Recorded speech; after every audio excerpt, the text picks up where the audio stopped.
Selamat siang, Bu. Selamat datang di talk show kali ini. Ya, Bu. selamat siang. Ini udah anak saya sebenarnya ya. Iya, Bu, benar. Ya, Mas Hafiz aja ya. Selamat Iya. siang, Mas Hafiz. Ya, Eh, Bagaimana kabarnya, Bu, hari ini? alhamdulillah sehat ya. Walaupun memang kita saat ini eh, cukup prihatin ya, Ketua KPU ternyata dinyatakan positif COVID-19. Kita juga mendoakan ya, semoga beliau cepat sembuh ya dan dapat beraktivitas kembali. Nah, ini menunjukkan bahwa memang kita tidak boleh lengah ya untuk menjaga kesehatan, tetap menerapkan protokol kesehatan dimanapun kita berada. Ya, semoga kita semua sehat ya. Ya, Bu, amin, Bu. Semoga kita sehat selalu dan mendoakan Ketua KPU RI semoga cepat sembuh, Bu. Ya, ya. Iya, Bu. Bagaimana, Bu, untuk persiapan pilkada di tahun ini, Bu? Kalau boleh tahu dari Bawaslu sendiri. Ya, memang ini kita berpilkada di situasi yang tidak biasa. Jadi kita menjadi bagian dari sejarah bagaimana menyelenggarakan pilkada, pemilihan gubernur, bupati, wali kota di tengah pandemi COVID-19. Nah, sehingga menjadi tanggung jawab besar kita adalah bagaimana pilkada ini bisa dilaksanakan dengan sehat, aman, dan juga tetap berkualitas. Jadi proses pemilihan harus dilaksanakan dengan protokol kesehatan. Dan Bawaslu sudah melakukan langkah-langkah persiapan. Pertama, kami sudah menerbitkan peraturan Bawaslu tentang pencegahan, pengawasan, kemudian penanganan pelanggaran pada pemilihan di tengah pandemi COVID-19.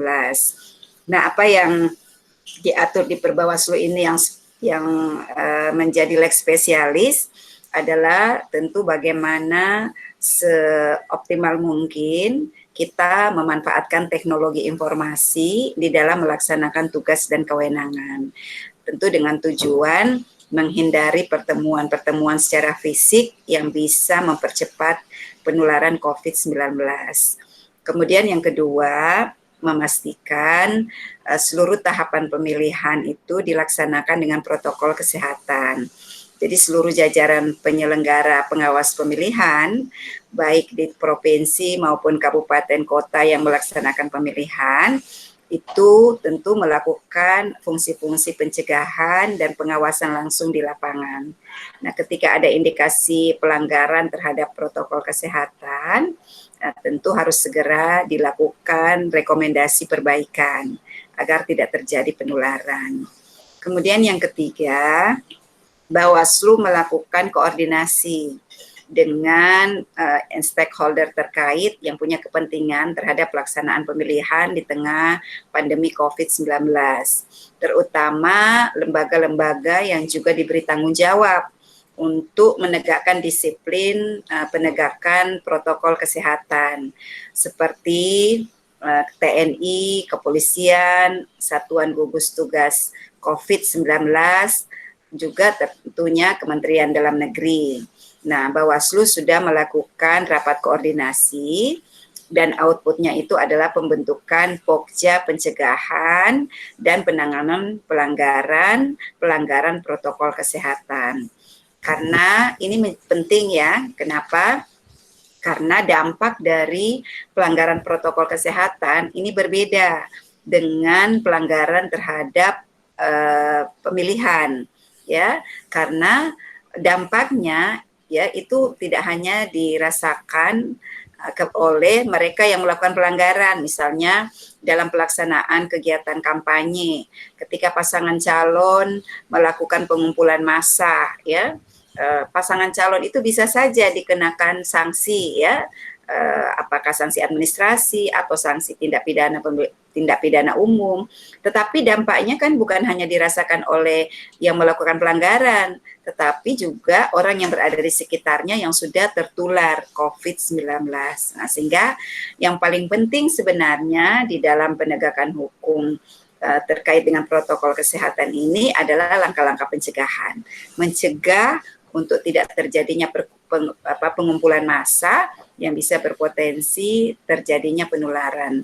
Dan tentu kita tidak berkehendak bahwa pemilihan di tahun 2020 ini ternyata bisa menjadi klaster baru dari COVID-19.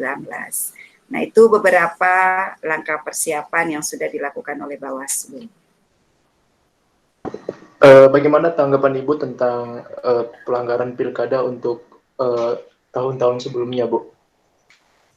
Apakah makin meningkat atau makin berkurang, Bu, pelanggaran pilkadanya, Bu? Kalau melihat data penanganan pelanggaran Bawaslu, ya, dari pelanggaran tahun 2015, 17, 18, trennya memang selalu mengalami kenaikan. Nah, di tahun 2020 ini saja, kita baru saja memasuki tahapan pencalonan. Belum sampai pada tahapan kampanye, tahapan yang biasanya dalam pelaksanaan pemilihan-pemilihan sebelumnya itu paling tinggi angka pelanggarannya, ya.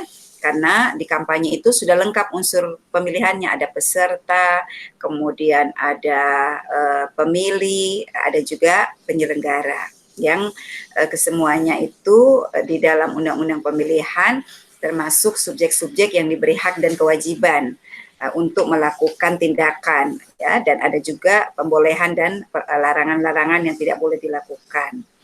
Nah, tahun 2020 ini sampai pada hari ini kami sudah mencatat sudah sampai di angka lebih dari 1.000 pelanggaran, ya. Nah, jadi trennya memang selalu mengalami kenaikan. Nah, sehingga memang fungsi-fungsi pengawasan itu harus dimaksimalkan. Saya kira ini juga sebenarnya menjadi petunjuk bagi kita bahwa pengawasan itu tidak boleh hanya dilakukan oleh institusi formal Bawaslu, tetapi harus juga digerakkan pengawasan partisipatif oleh masyarakat.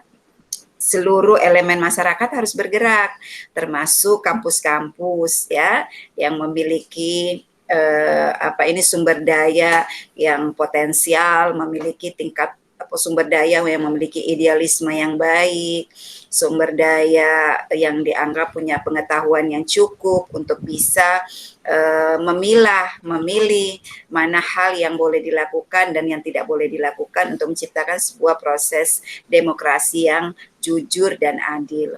Sehingga dengan tingginya angka partisipasi masyarakat, kita berharap pelanggaran itu sudah semakin bisa kita minimalisir, ya, karena kelompok yang selama ini dijadikan sasaran untuk melakukan pelanggaran, ya, yang menjadi sasaran ini kan pemilih.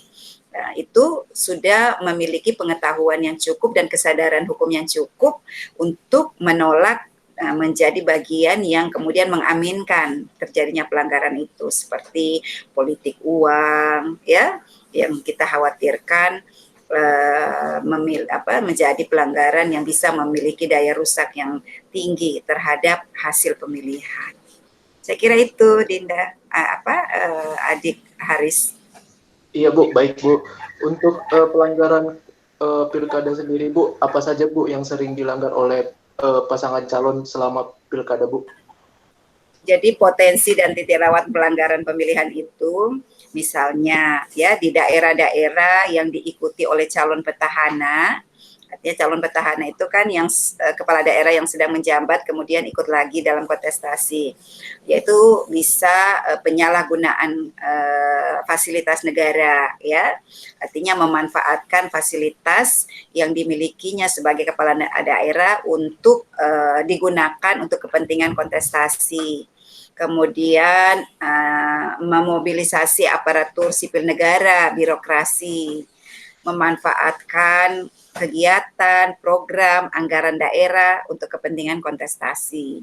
Nah, kemudian juga Di tahapan kampanye secara umum biasanya yang menjadi potensi dan titik rawan pelanggaran itu politik uang, ya. Dalam tahapan pencalonan mahar politik, nah, kemudian penggunaan tempat ibadah, tempat pendidikan sebagai tempat kampanye. Nah, di dalam tahapan pemungutan suara misalnya yang menjadi titik rawan dan potensi pelanggaran itu ada warga negara Indonesia yang menggunakan hak pilih lebih dari 1 kali, ya. Kemudian yang tidak memiliki hak untuk memilih ternyata diperkenankan untuk memilih, ya, menggunakan hak pilih orang lain, ya, atau oknum penyelenggara ad hoc melakukan perubahan hasil suara atau menggunakan sisa surat suara.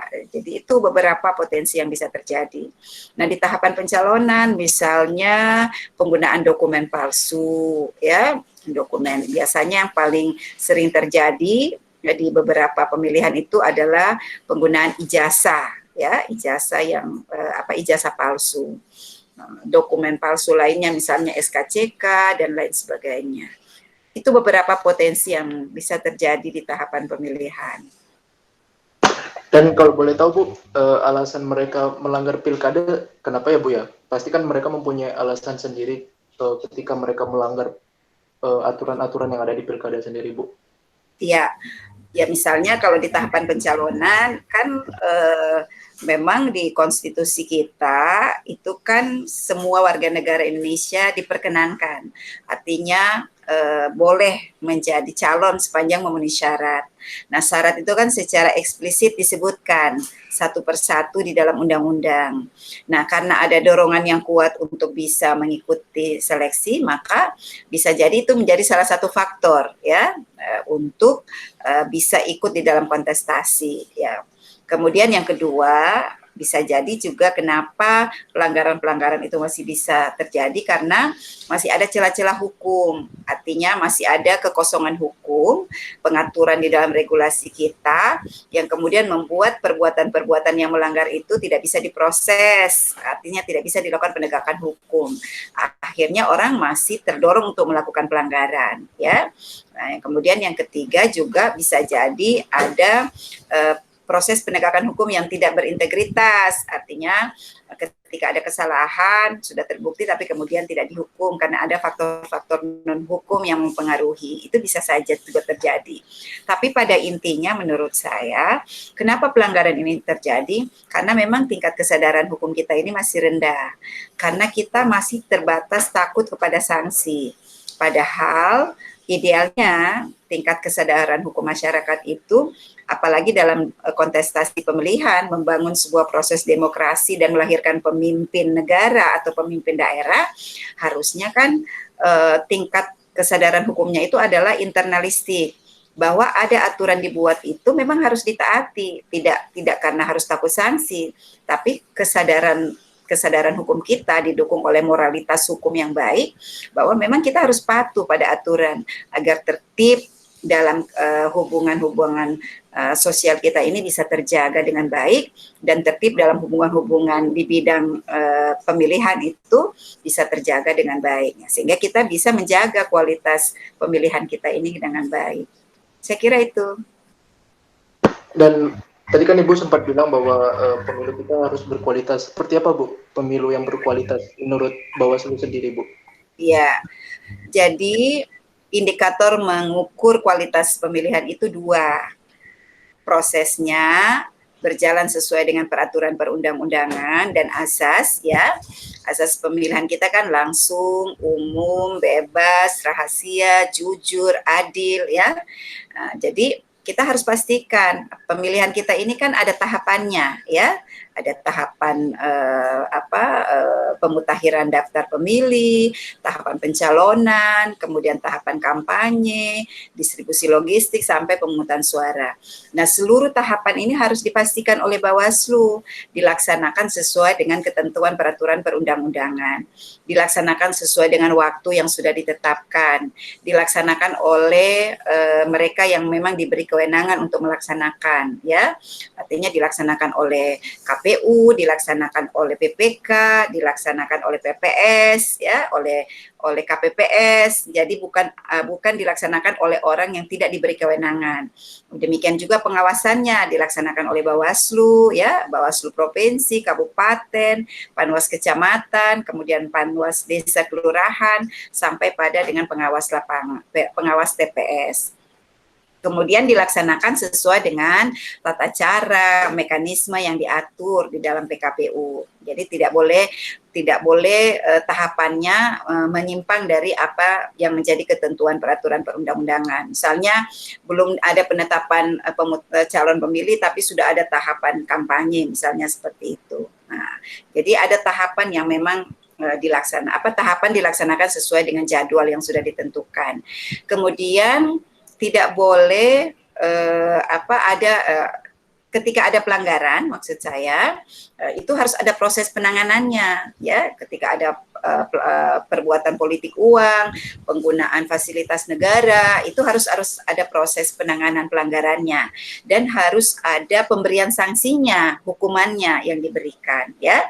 Sehingga kita pastikan bahwa proses ini memang berlangsung dengan berdasarkan pada peraturan perundang-undangan dan asas pemilihan. Kemudian hasilnya, ya, terpilihnya kepala daerah sesuai dengan yang dikehendaki oleh rakyat. Nah, dan itu ukuran kepercayaan rakyat terhadap pemilihan itu adalah tingkat partisipasi masyarakat ketika menggunakan hak pilih. Nah, ini juga harus menjadi pekerjaan rumah yang diselesaikan oleh penyelenggara, karena mengukur trust publik terhadap proses itu adalah tingginya angka partisipasi masyarakat menggunakan hak pilihnya. Artinya angka golput itu rendah, ya. Nah, karena tingginya partisipasi masyarakat menunjukkan mereka punya kepercayaan terhadap proses pemilu ini tinggi, dan mereka tentu hasil pemilu itu tentu bisa diterima dengan baik, ya. Nah, karena kita lihat memang hampir tidak ada pemilu atau pemilihan yang tidak berujung ke Mahkamah Konstitusi dalam rangka permohonan PHPU. Berarti kan masih ada permasalahan-permasalahan hukum yang menurut peserta yang belum terselesaikan dengan baik. Nah, itu. Jadi tentu harapan, walaupun memang ya PHPU itu menjadi konstitusional, karena memang ketika ada keberatan bisa diajukan ke Mahkamah Konstitusi. Tapi kita berharap seluruh hasil pemilu ini, pemilihan bisa diselesaikan di meja pleno KPU, karena proses ini betul-betul sudah kita kawal. Kita itu siapa? Ya kita itu penyelenggara dan masyarakat. Gitu. Bagaimana tanggapan Ibu tentang politik uang dan isu-isu sara yang sering dimainkan di pilkada serentak, Bu? Ya, secara hukum dilarang, ya. Jadi itu memang harus menjadi bagian yang kita sosialisasikan, bahkan kita harus menggerakkan masyarakat untuk menolak politik uang. Jadi Bawaslu sudah mengembangkan program desa anti politik uang, ya, kampung anti politik uang. Jadi harus ada gerakan masyarakat, gerakan sosial yang harus menjadi gerakan moral tolak politik uang. Karena politik uang ini memiliki daya rusak yang sangat besar. Tidak sedikit riset menunjukkan bahwa OTT itu, operasi tangkap tangan kepala daerah, erat kaitannya dengan politik uang di saat pemilihan, ya. Karena tentu tingginya kos politik, ya, di dalam pemilihan itu disebabkan adanya politik uang. Nah, sumber dari pendanaan terhadap politik uang itu kan macam-macam, ya. Bisa dari mereka yang punya kepentingan untuk nanti bisa melakukan perjanjian-perjanjian dengan kepala daerah terkait izin dan lain sebagainya, ya. Nah, bersumber dari pemodal, ya, pengusaha dan lain sebagainya. Nah, tentu ini kan nanti akan berdampak pada pemerintahan yang akan dilaksanakan. Pemerintahan itu tentu tidak berbasis pada kepentingan rakyat secara luas, tapi bisa jadi hanya untuk kepentingan pemodal, kepentingan kolega, kepentingan orang-orang tertentu, yang semuanya bisa berdampak pada munculnya pemerintahan yang koruptif. Nah, tidak ada kata lain selain kita memang harus menolak politik uang ini dan melakukan gerakan masyarakat, ya, gerakan sosial yang harus menjadi gerakan moral untuk menolak politik uang ini. Dan seberapa besar Bu dampak dari politik uang dan isu sara yang dimainkan di pilkada Bu? Ya, isu sara juga ya menurut saya bisa menjadi daya rusak yang bisa membelah masyarakat ya. Padahal pemilihan atau pemilu itu kan mendudukkan setiap orang itu setara ya. Tidak ada perbedaan dari suku, agama, ras, golongan, karena tidak ada perbedaan berdasarkan strata sosial ya. Tidak ada perbedaan berdasarkan jabatan. Negara memberikan nilai yang sama setiap suara dari warga negara Indonesia. Nah, ini harusnya dipahami sebagai sebuah hak yang luar biasa, ya, hak yang sangat fundamental yang kita miliki. Nah, inilah sebenarnya kesempatan di mana kita bisa membangun kebersamaan. Pilihan boleh berbeda, ya, tapi tujuan kita kan sama. Bagaimana melahirkan pemimpin yang amanah, pemimpin yang bisa membawa masyarakat, ya, karena ini pemilihan tingkat daerah, masyarakat di daerah untuk mencapai masyarakat yang adil, yang makmur, ya, yang bahagia, ya. Nah, karena kalau pemimpinnya baik, masyarakatnya pasti bahagia. Jadi kebahagiaan masyarakat itu kan ketika mereka sudah merasakan pemimpinnya baik, pemimpinnya amanah, pemimpinnya bisa mensejahterakan rakyat. Mereka tidak perlu ada kecemasan, ketakutan, dan lain sebagainya. Nah, tentunya melahirkan pemimpin yang baik itu harus melalui sebuah kesepakatan bersama mewujudkan pemilihan tanpa diskriminatif, tanpa isu-isu yang bisa membelah, ya, memecah belah struktur sosial yang ada di dalam masyarakat, kehidupan sosial maksud saya yang ada di dalam masyarakat. Makanya pendekatan-pendekatan dengan isu-isu agama, ya, isu-isu suku, saya kira itu menjadi tidak sehat. Tetapi ya, memilih dengan latar belakang agama, suku, ya, itu tidak dilarang karena semua orang punya kebebasan untuk menentukan pilihannya, ya. Tapi menjustifikasi bahwa pilihan kita yang terbaik dengan pendekatan suku dan agama itu yang tidak boleh. Jadi memilih berdasarkan latar belakang suku, agama, golongan itu kan memang setiap orang bisa memilih dengan pertimbangannya masing-masing. Saya kira itu adalah kebebasan yang diberikan oleh negara. Nah, tidak boleh ada yang intervensi, tidak boleh ada yang menekan, tidak boleh ada yang memaksa, apalagi mempengaruhi dengan politik uang.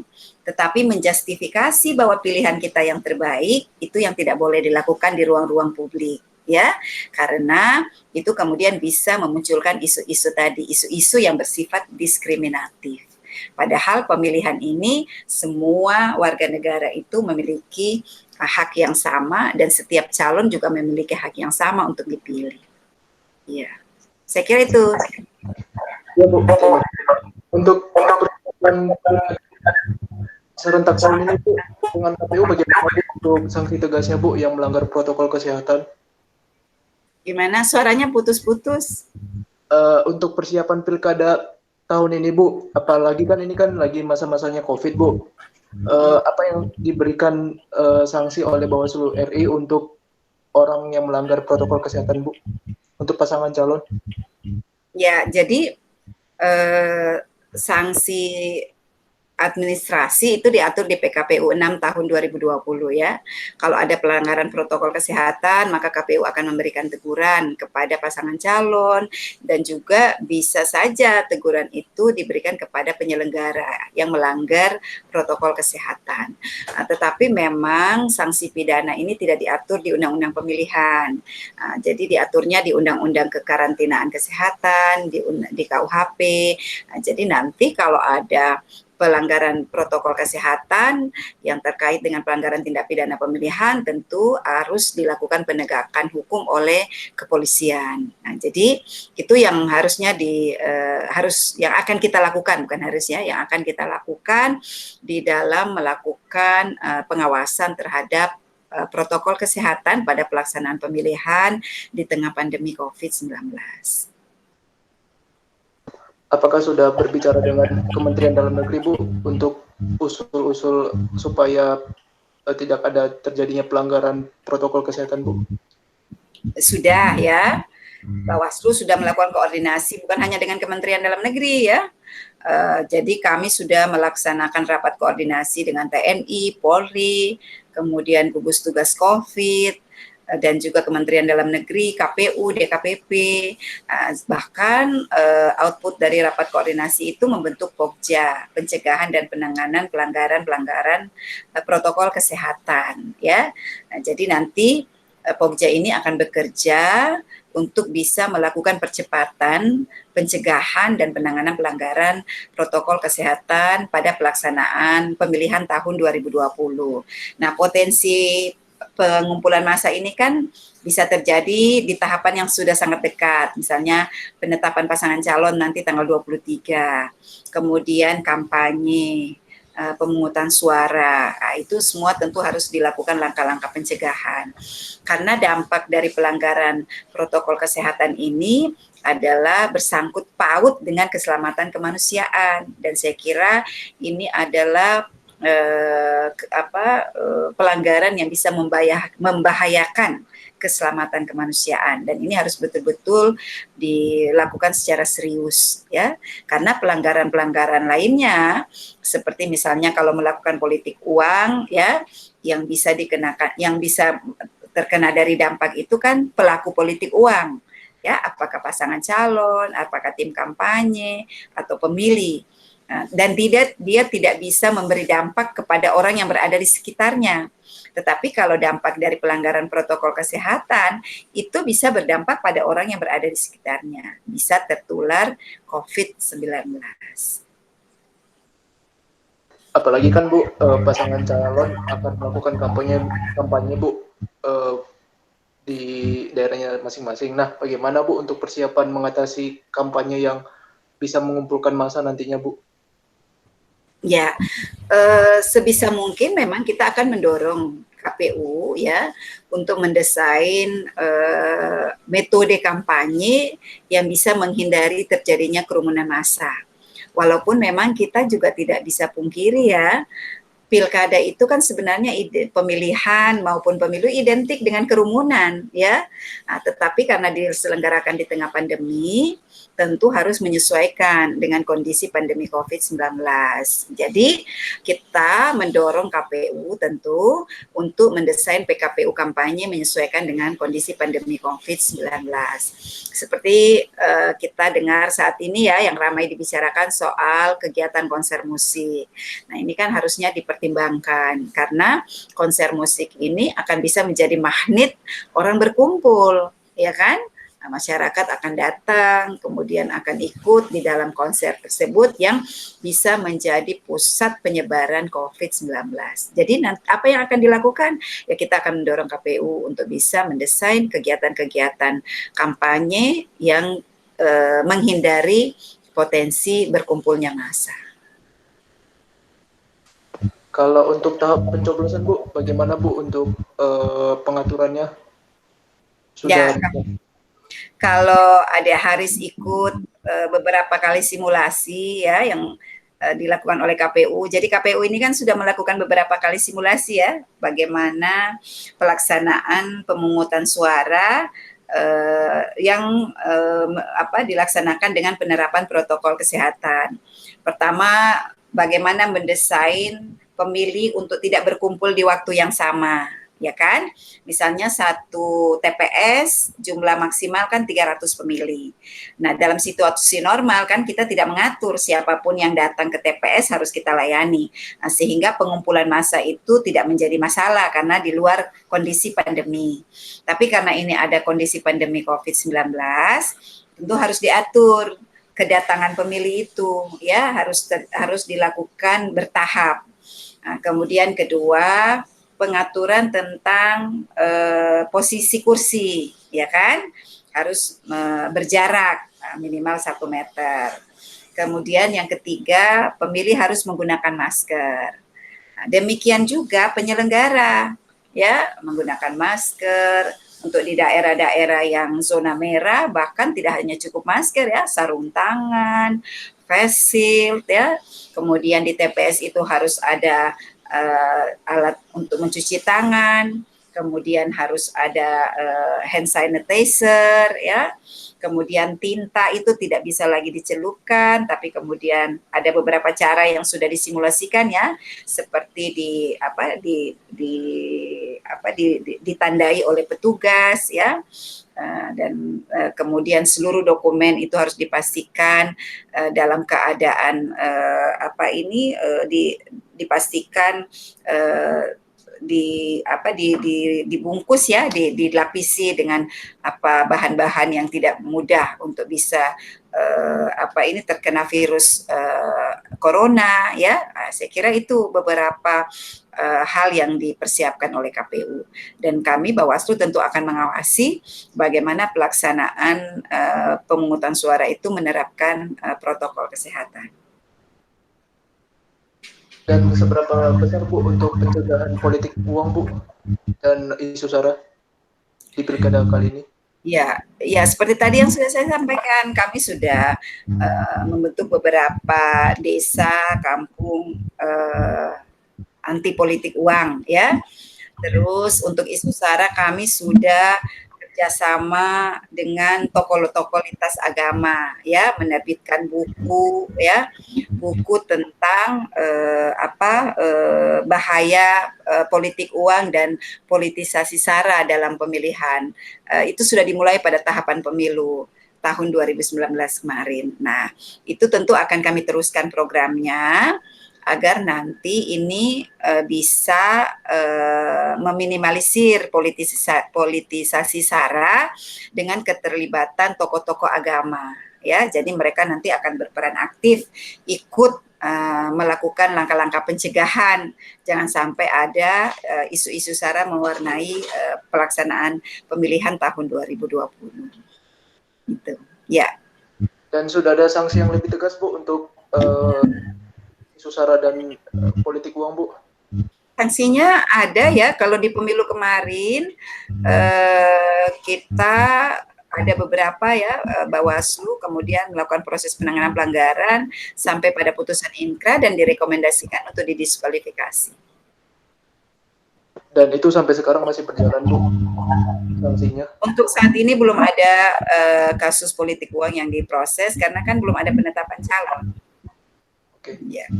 Tapi kalau misalnya sudah ada penetapan calon akan diberlakukan Bu sanksi? Ada potensi, ya. Kalau ada pelanggaran tentu akan kami proses karena sudah ada pasangan calon, sudah masuk tahapan kampanye. Karena pengaturan tentang pelanggaran politik uang itu diatur pada tahapan kampanye sampai nanti dengan tahapan rekapitulasi.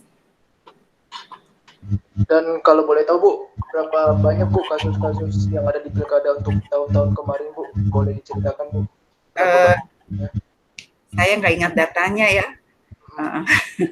Ibu aja. Kalau misalnya Ibu.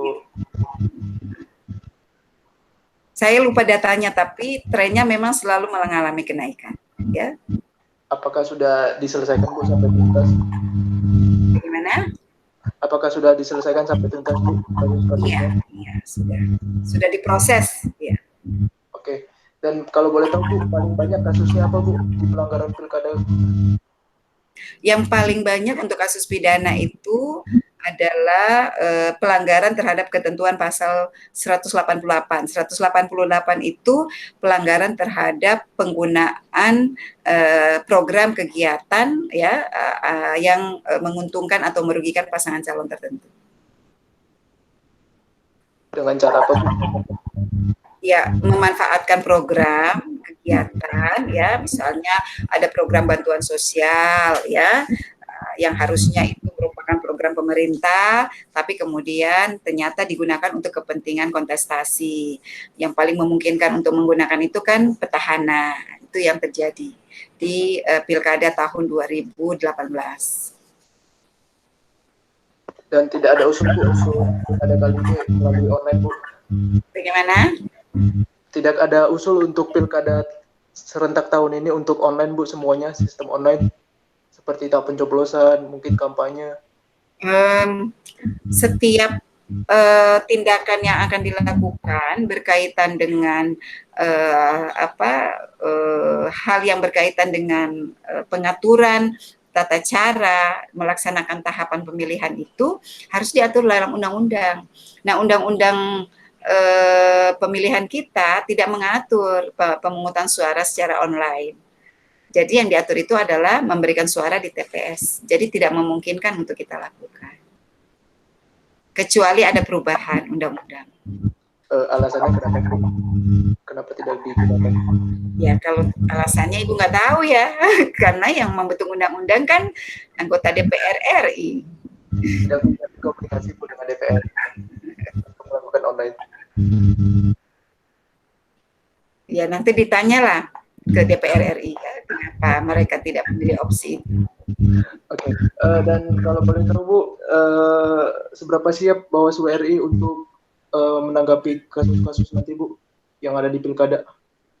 Ya harus siap, Seberapa karena ya kalau berapa siap, kami nyatakan kami sudah menyiapkan seluruh perangkat kami ya, hampir kesemuanya sudah terbentuk kecuali PTPS, pengawas TPS, karena memang di undang-undang dibentuknya 23 hari menjelang hari pemungutan suara ya. Jadi seluruh jajaran kami sudah ada, ya tinggal menunggu pembentukan PTPS. Ya kalau ditanya seberapa siap, ya secara kelembagaan kami sudah siap, ya tinggal menunggu pembentukan TPS. Secara kerja pencegahan, pengawasan ya sudah kami lakukan. Gitu. Apalagi kan Bu, kerjanya Bawaslu sekarang ini bagaimana Bu untuk menjalin komunikasi dengan anggota lain Bu? Bagaimana? Ini kan lagi masa PSBB Bu di DKI Jakarta. Nah, pasti kan untuk menjalin komunikasi agak susah untuk bertemu langsung dengan anggota-anggota lain. Untuk sekarang ini bagaimana Bu untuk menjalin komunikasinya? Apakah melalui online atau ada juga tatap muka Bu? Ya, alhamdulillah kami masih berkantor ya di Tamrin. Tentu dengan menerapkan protokol kesehatan, ada pembatasan jumlah staf yang datang, ya. Jadi komunikasi kami masih lancar, alhamdulillah. Dan untuk banyak kasus nanti Bu.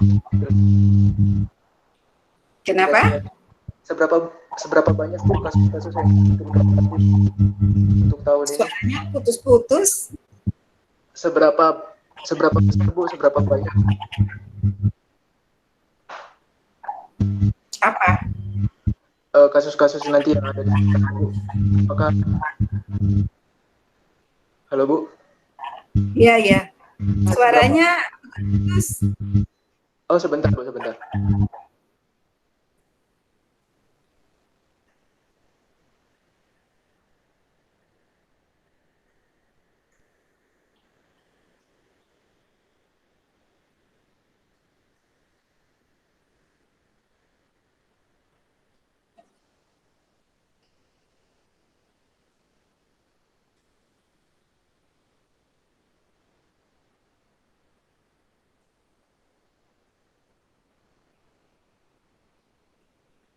Halo Bu. Iya. Apakah kedengaran suara saya Bu? Iya, iya. Ya, untuk tahun ini Bu, seberapa banyak nanti kasusnya akan bertambah Bu? Ya nggak bisa kita prediksi ya, tapi harapan kita nggak bertambah. Ya namanya pelanggaran, harapan kita tidak terjadi. Nggak bisa kita prediksi. Tetapi yang kita lakukanlah adalah antisipasi. Kemudian melalui kegiatan pencegahan. Nanti kalau kemudian melakukan pengawasan. Kalau ada pelanggaran ya kami proses. Tapi yang paling penting sekarang adalah melakukan pencegahan. Kami kan sudah memetakan ya titik rawan potensi pelanggaran, sudah menyusun indeks kerawanan pemilihan. Nah, itu nanti akan kami fokus kerja-kerja pencegahan dan pengawasan agar pelanggaran itu bisa diminimalisir. Kalau kita belum bisa sampai pada harapan kita tidak ada pelanggaran pada pemilihan.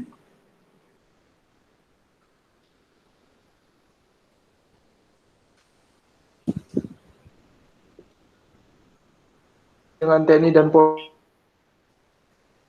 yang yang tidak akan setuju dengan hasil pemilu, hasil pilkada. Ini bagaimana Bu koordinasinya dengan TNI dan Polri? Bagaimana? Bagaimana antisipasi dari Bawaslu dan kerjasama dengan TNI dan Polri di dalam masa yang tidak terima dengan hasil pilkada nanti, Bu? Apalagi kan ini bisa menjadi pengumpulan massa, Bu. Ya, soal keamanan kan tanggung jawab aparat ya. Saya kira koordinasi tentu menjadi hal yang penting. Nah, jadi soal keributan atau gerakan massa yang menolak hasil pemilihan yang berada di wilayah keamanan tentu menjadi tanggung jawab polisi, tanggung jawab TNI Polri ya. Dan Bawaslu tentu bekerja sesuai dengan apa menjadi kewenangannya. Nanti ketika ada, jadi sebenarnya desain pemilihan kita ini kan sudah membuat desain penyelesaian secara hukum, upaya-upaya hukum yang bisa dilakukan oleh peserta ya, melalui Bawaslu, melalui PT UN, melalui Mahkamah Agung ya, melalui Mahkamah Konstitusi. Jadi jalurnya sudah ada semuanya. Tinggal bagaimana kita bisa menggunakan pilihan-pilihan itu untuk mencari keadilan dalam proses pemilihan. Di hal-hal yang di luar itu tentu menjadi kewenangan dari aparat keamanan. Oke, baik Bu. Untuk tantangan terbesar sendiri bagi Bawaslu RI, Bu, apa Bu untuk pilkada serentak tahun ini? Ya, tantangan terbesar kita ya ini COVID-19. Ya. Dan jadi makanya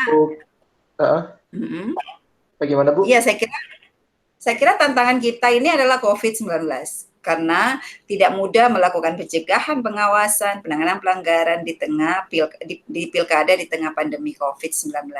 Kemudian yang kedua, tantangan kita adalah rendahnya partisipasi masyarakat.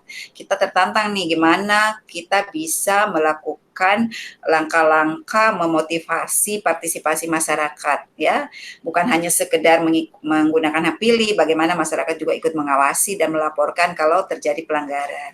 Nah, tentu kata kuncinya adalah trust publik terhadap proses pemilihan.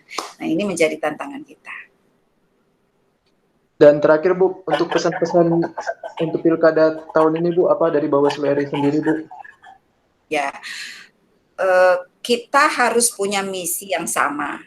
Pilkada tahun ini harus menjadi pilkada yang sehat, pilkada yang aman, dan pilkada yang berkualitas. Jika ini menjadi misi bersama, maka jangan hanya meletakkan tanggung jawab untuk mewujudkan itu kepada KPU dan Bawaslu. Seluruh stakeholder, ya, masyarakat harus ikut berpartisipasi karena kesuksesan pemilihan tahun 2020 ini bukan hanya akan dirasakan oleh penyelenggara, tetapi akan dirasakan oleh masyarakat. Ketika kita membiarkan seluruh proses ini berjalan tanpa pengawasan masyarakat, bisa jadi juga kualitas pilkada ini juga tidak akan mencapai hasil yang kita inginkan. Partisipasi apa yang bisa diberikan oleh masyarakat? Jaga kedisiplinan terhadap protokol kesehatan, ya. Pada setiap tahapan yang akan dilaksanakan oleh KPU dan diawasi oleh Bawaslu, tetaplah dengan protokol kesehatan. Hindari kerumunan massa, ya. Jangan menjadi objek atau sasaran dari politik uang. Jadi harus ada gerakan masyarakat, tolak politik uang, tolak politisasi SARA, ya. Kemudian berikutnya gunakan hak pilih kita dengan baik, ya. Kelima, kalau ada pelanggaran laporkan kepada Bawaslu. Gitu, Mas. Oke, Bu, boleh ada tambahan Bu dari pertanyaan dari peserta Bu? Boleh ditambahkan Bu? Boleh diizinkan? Apa pertanyaannya? Untuk Mas Rivaldo, apa pertanyaan untuk Ibu Ratna?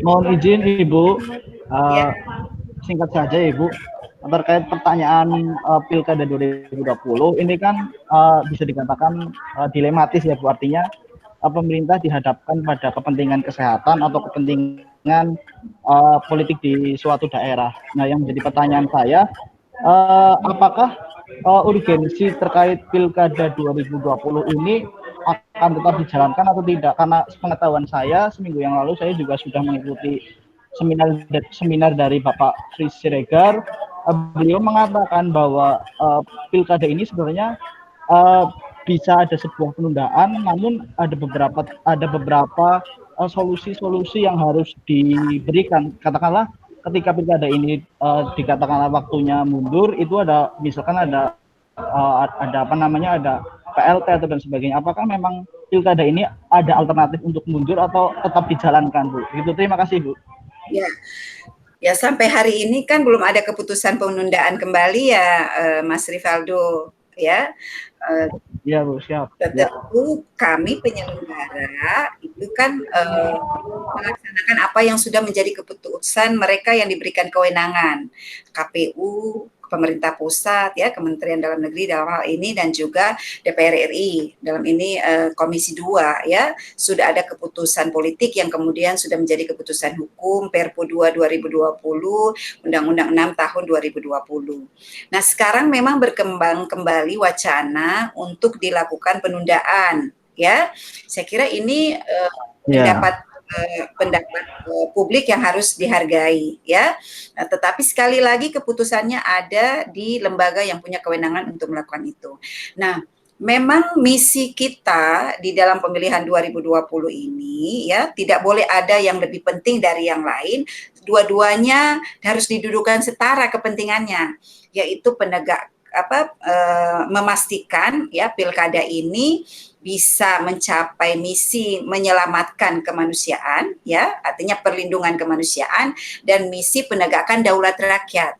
Walaupun dalam prakteknya tidak mudah mempertemukan dua kepentingan ini ya, karena tidak mudah, dan saya kira kita menyadari semua itu.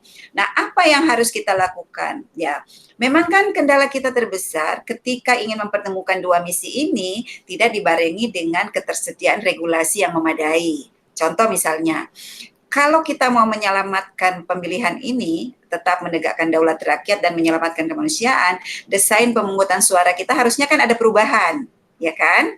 Nah, dilakukan dengan metode yang seminimal mungkin terjadi pertemuan fisik, ya kan? Tapi undang-undang pemilu kita kan tidak mengalami perubahan. Satu-satunya cara yang bisa digunakan untuk melakukan pemungutan suara adalah datang di TPS. Makanya kemudian dilakukanlah desain pemungutan suara dengan penerapan protokol kesehatan yang ketat, dengan beberapa opsi untuk bisa meminimalisir berkumpulnya pemilih pada satu tempat dan pada waktu yang bersamaan ya. Saya kira hanya itulah yang bisa kita lakukan ya, bagaimana melakukan langkah-langkah antisipasi. Tapi kalau kemudian nanti ada sebuah situasi atau kondisi yang tidak memungkinkan pemilihan ini dilanjutkan, kan Undang-Undang 6 tahun 2020 pengesahan terhadap Perpu 2 2020 memungkinkan, ya kan? Nah, tetapi yang punya otoritas menilai itu adalah mereka yang diberi kewenangan, misalnya Satuan Gugus Tugas COVID-19, ya. Nah, dia kan yang bisa menilai bahwa ternyata kondisi penularan COVID ini tidak bisa terkendali, sehingga harus dilakukan penundaan. Nah, siapa yang menunda? Ya 3 lembaga tadi yang saya sebutkan. Karena 3 lembaga ini yang diberikan kewenangan untuk melakukan penundaan itu. Opsi penundaan menurut saya secara undang-undang dibolehkan, dimungkinkan. Ya, dengan syarat-syarat tadi itu, bahwa ada kondisi perkembangan, situasi perkembangan atau penularan COVID yang tidak terkendali, yang tentu bisa membahayakan keselamatan kemanusiaan. Nah, ketika sudah sampai pada titik ini, tentu tidak ada keputusan lain selain harus melakukan penundaan, sepanjang memenuhi syarat sebagaimana yang ditentukan dalam kalau saya tidak salah ingat pasal 122A Perpu 2 2020 yang sudah diundangkan dengan Undang-Undang 6 tahun 2020. Saya kira itu Mas Rivaldo. Cukup Mas Rivaldo. Terima kasih Ibu. Oke. Terima kasih. Ya, sudah. Terima kasih Mas Rivaldo atas pertanyaannya, dan terima kasih juga untuk Ibu Ratna yang sudah sama-sama untuk bisa berdiskusi di forum ini, Bu. Terima kasih ya, Bu, atas waktunya, Bu. Ya, sukses ya buat Iya, mohon maaf bila ada kekurangan, Bu, di dalam forum ini, dan juga boleh kan, Bu, nanti saya undang lagi untuk diskusi-diskusi lainnya ataupun seminar online, Bu? Ya, insya Allah. Kalau waktunya dan tidak ada kegiatan lain, ya. Oke, baik, Bu. Terima kasih, Bu. Selalu jaga kesehatan, Bu. Iya. Oke, Bu. Selamat siang, Bu. Yang